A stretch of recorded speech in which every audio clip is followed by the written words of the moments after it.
মা, ও মা, কি হলো রে? কি করতেছ?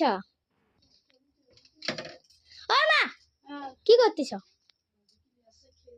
মা, কি করো? কি করতেছ বলো?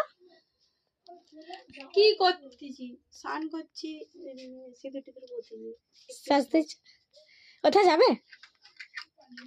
কোথায়? বেড়াতে। আমাকে বললে চলো। না, কেন?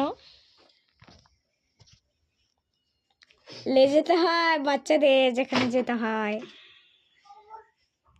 যেখানে যাবে ফোনটা রেখে দিয়ে যাবে, ঠিক আছে? এই দেখো মা সেজেছে, চুল টুল একদম বেগড়ে দেবো দেখো এক্ষুনি আমি। বুদিনি করে দেবো মাকে। দেখো পড়ে ভাত যাচ্ছে। খাবে নি? ডিম দিয়ে ভাত খাবো আমি। চ। আমি ডিম ফাটাচ্ছি, তুমি ধরো তোমার মোবাইল।